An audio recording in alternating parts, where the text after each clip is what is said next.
Hi, welcome to the Shepherd's Rest Doc Talk. This is episode 203B. I'm Cam, this is Julie. Yes, this is the Acts portion, or Chronicles of the Apostles. We have ventured off into other venues, I guess, talking about some of the other apostles, not just Acts and Paul. Right, but it's the apostles. That's right. It's still what they're all doing. That's right. All right. So we have reached the end of Acts. We are in Acts 28, and I'm going to take 2 weeks to go through this chapter. We're going to do the first 14 or 15 verses today, and we're going to do a little bit of behind the scenes of what's going on in Rome once they reach Rome. But as just a little bit of a recap, last week or the last episode, we talked about Paul and his many wearies on the sea trying to get to Rome. Remember, Yeshua told him while he was in Jerusalem, do not fear, you are going to stand before the emperor in Rome. This has been almost 3 years now that happened, and he was 2 years in Caesarea in prison, and now he's on his way to Rome. It is the winter of 59 going into 60 when he is traveling on his way to Rome. I think he was imprisoned in maybe the end of 57 and then 58 and then 59, and now here we are. He is on his way to Rome to stand before Nero. Nero is the current emperor. And remember, he was 16 when he took office, and I think it was around 52. And his mom was AD, but his mom and her advisors were the ones that were really running the show. Nero, they just said, just go party, and that was when he was 16. But as he grew older, which we're going to talk about that at the end of this portion, is that when he did grow a little bit older, he, like his late teens, early 20s, he decided, I'm throwing off all this baggage, so to say. So we'll see. And then that is when he started spiraling into his evil, dark, diabolical self. All right, but first we're going to start in 28. Hello, wayward son. Just saying. He's the epitome of a wayward son. And the funny thing is he was adopted by Claudius. So he's a stepson anyway. And Claudius does have a younger son, and we'll see what's going to happen to him too. So anyway, shipwrecked, Paul and his entourage and all the other prisoners are shipwrecked on the island just south of Greece that is completely... Crete? It's not Crete, it's just one of those little islands over there. Yeah. But I'll write it right here. I can't remember the name of the island. But as we go through it, we're probably going to... Oh, here it is. Melite. Melite. All right, so this is the island that they're shipwrecked on. And so let's just start reading in 28:1. It says, and having come to safety, they then learned that the island was called Melite, and the foreigners showed us extraordinary kindness. Now, in your Bibles, it might say barbarians, or they were not Greeks, they were not Hebrews, they were lower than that. And it usually means that they did not speak the Greek national language, which was Greek.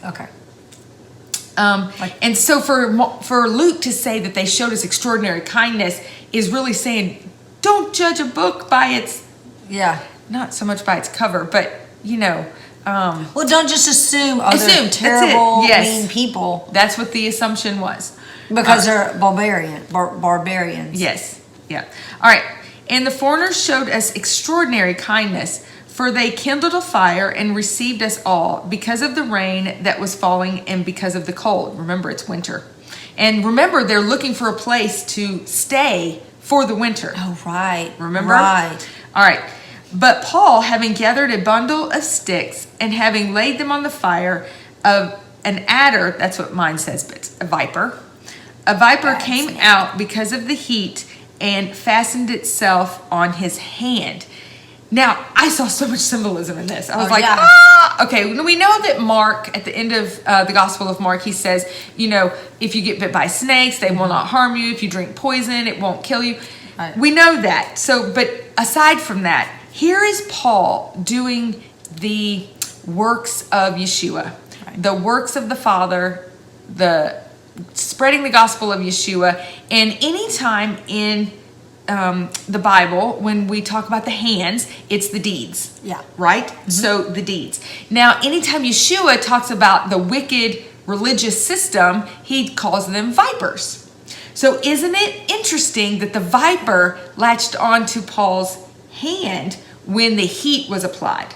Because it says with the heat of the fire. Right. So what happened was the viper was just going about his business being a viper because he's a viper. Right. And he's just going about his business. And then all of a sudden, this heat was applied. It startled him, and he does what a viper does. He latched out and tried to squash. He latched out on his hand. Right. So I thought, when the heat is applied, that's when we find out who we really are. Yeah. If you're a viper, you're going to try to nix the deeds that are happening. Right.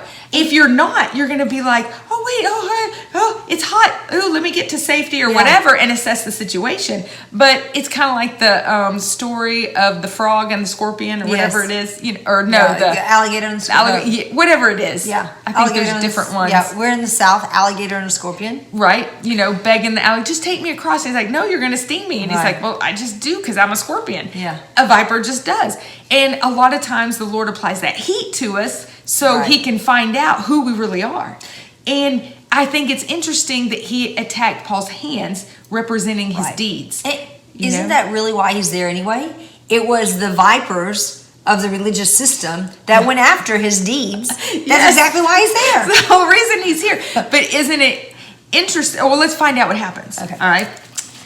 Before I give it away. All right. So in 4 it says, and when the foreigners saw that the creature hanging from his hand, they said to each other, this man is certainly a murderer, who though saved from the sea, still right ruling does not allow to live. So they're going on the superstition of he must be an evil person, and the sea gods. The gods of the sea tried to kill him, and they couldn't. So now they've sent a viper. And then in 5, then indeed he shook off the creature into the fire and suffered no evil. And expecting that he would swell up or suddenly fall down dead, they waited for a long time and saw no harm come to him. Changing their minds, they said that he is a mighty one. So now they see him as a god. What a perfect... One extreme to the other. I know, but what a perfect situation Paul's in. It's like Moses. Yeah. Right? The Lord presented Moses to Pharaoh as a god. Right. You will be as an Elohim to these. So there again, he's going on what they already believe. Yeah. And now Paul can turn it around and go, no. I'm just a messenger. Let me show you and reveal to you the true God. And Revelation, that's what those, when John falls down, he goes, no, get up. Yeah. I'm just like you. I'm just a messenger. Yeah. Mm-hmm. Same thing. Right. All right, so in 7, it says, in the neighborhood of that place, there were lands of the chief of the island, whose name was Publius, who received us and housed us in a friendly way for 3 days. And it came to be that the father of Publius lay sick with inflammation and dysteria. Paul went in to him, and having prayed, he laid his hands on him and healed him. And when this took place, the rest of those on the island who had diseases also came and were healed, who also respected us in many ways. And when we were setting sail, they provided us with our needs. And after 3 months, we set sail in an Alexandria ship, which had wintered at the island, and whose figurehead was Dioscuri, which is, I think, the son of Zeus. It's a sea god So he's just saying that's what was on the front of the Alexandrian ship. I don't know why he decided to put that in there. Haven't figured that one out yet, but he did. Anyway, but I thought this was really interesting. Here's all these places, if you've been following the story, that they kept trying to dock for the winter, but their ship got thrown into this island, and look what happened. Right. Obviously this island was ready to receive this kind of news and this kind of prophet. Yeah. This kind of man of God to them, so they also could believe. All right, so keep going in 12. It says, and having landed in Syracuse, we stayed 3 days, from which place we went round and arrived in Rhegium. And after 1 day, the south wind blew, And the second day we came to Puteoli, where we found brothers and were invited to stay with them 7 days. And so we went toward Rome. So these are believers. Yes. So I love how in every place he had gained so much respect from the people who were transferring him, the Romans, that they allowed him to stay with his fellow believers. Yeah. So to say that the Romans hated Christians, not yet. Not right. I mean, at this time, it just didn't happen.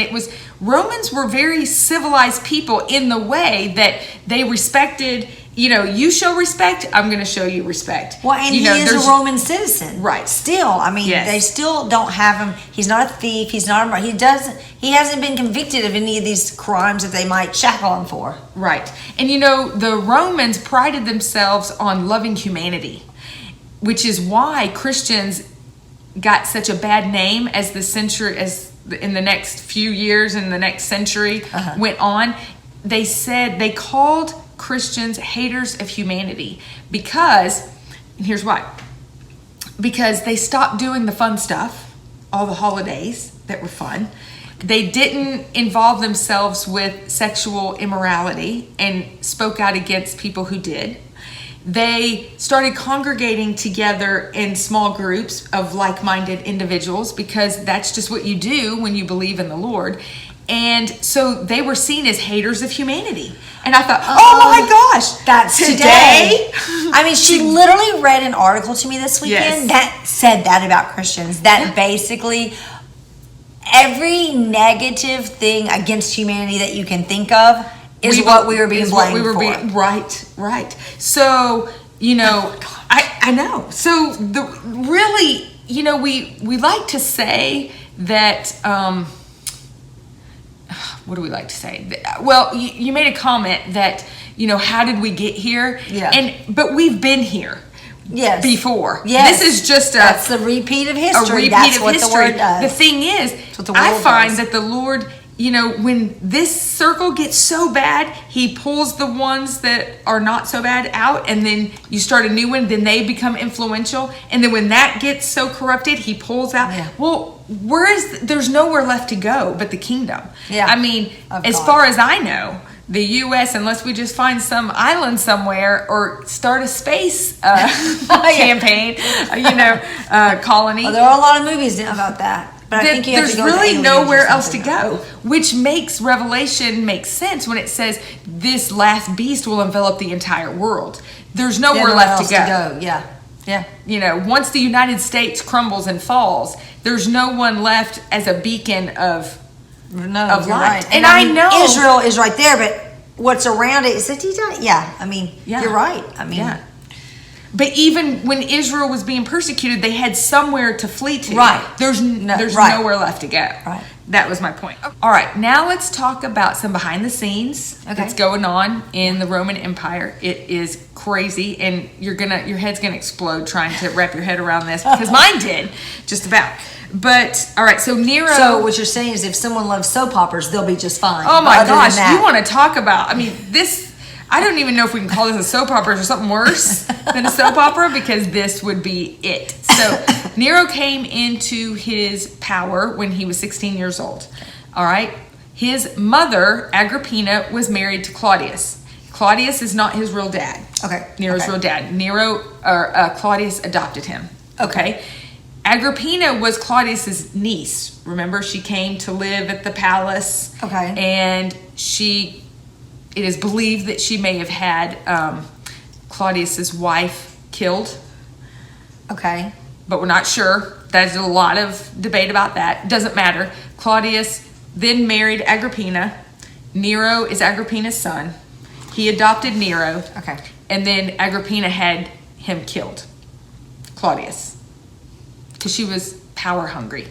So now Nero is only 16.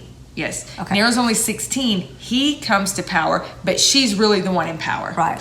He is just kept under, I wrote it down. So, kept him in check through 2 advisors. You have Burrus, the prefect of the Praetorian Guard, and Seneca, the philosopher and tutor. I'm glad I don't have to do all that. No way I could do even half those names. Oh, You're I was good. like, what? Be Nero? Yeah, you don't want to be Nero.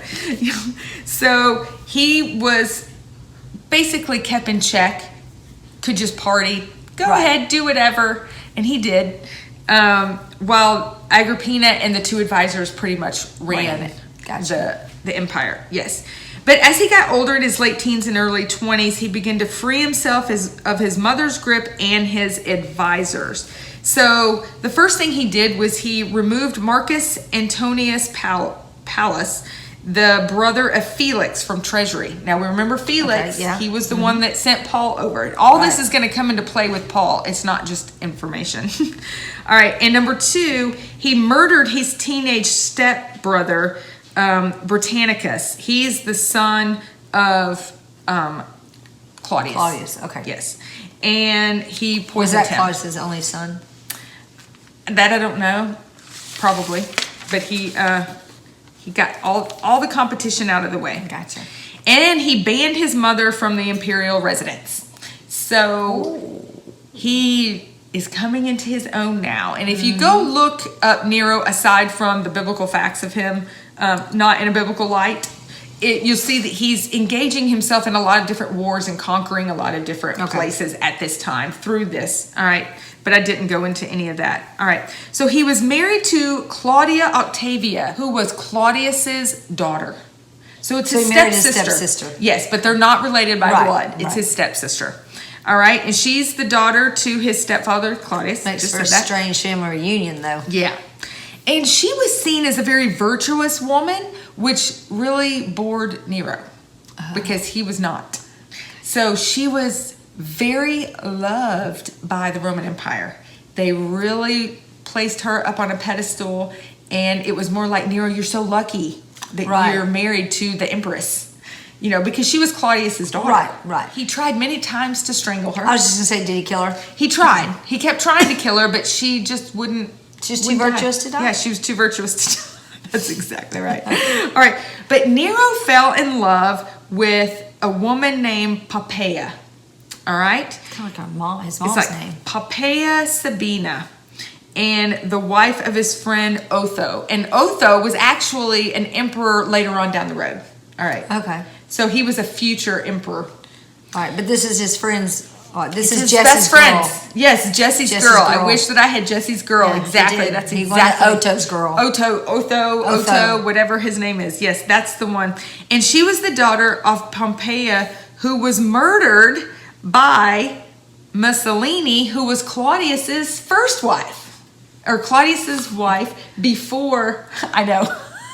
Before. All right. So Pompeia's mother. Okay, this is a Quintino. What's that guy's name? Quintino or whatever. Yeah, movie. Everyone's dying in those. And it's all crazy. Yeah.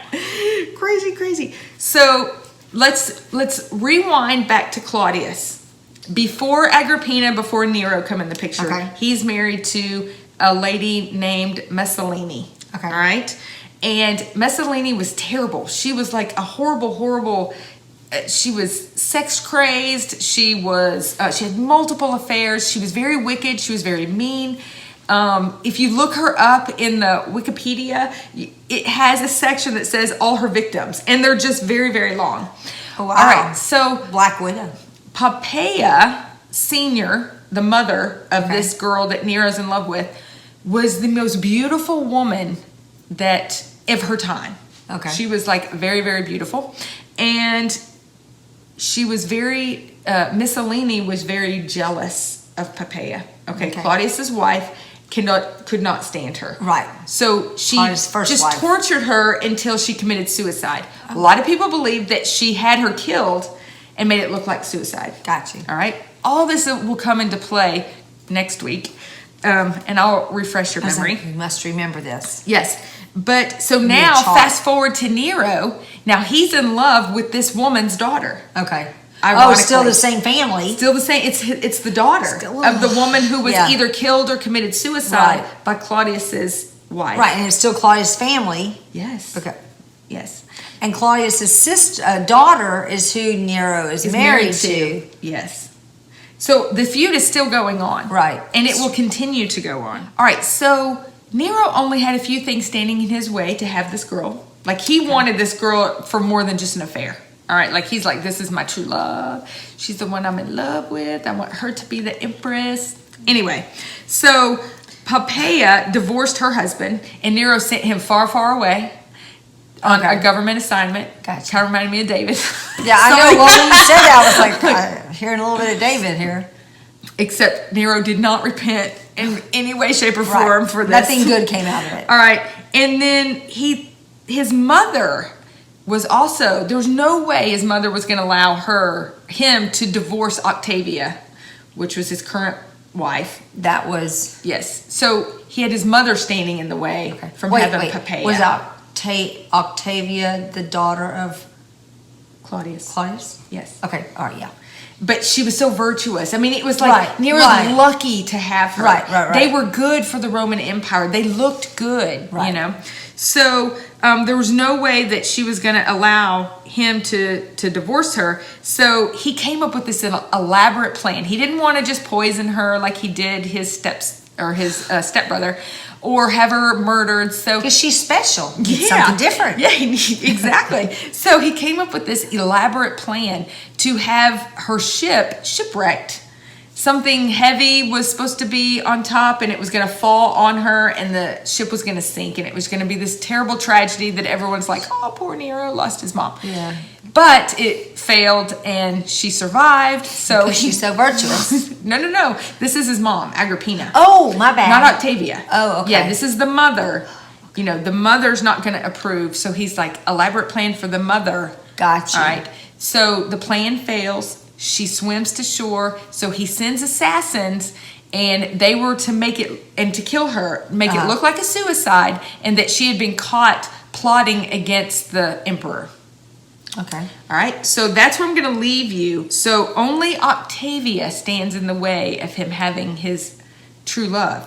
So I'm going to leave you with that, and we'll pick up next week as to what happened and how Paul fits into all of this, because Paul's in Rome and has a front row seat to the whole thing. I feel like we need to have like some As the Worlds Turn next episode. It was so evil that he's like, I got to send Paul over there just to be a light. Exactly. I mean, it's complete darkness over there. Because there are believers there. Yeah. All right, well, that's all I have for you today, and we will see you again next week. Shalom.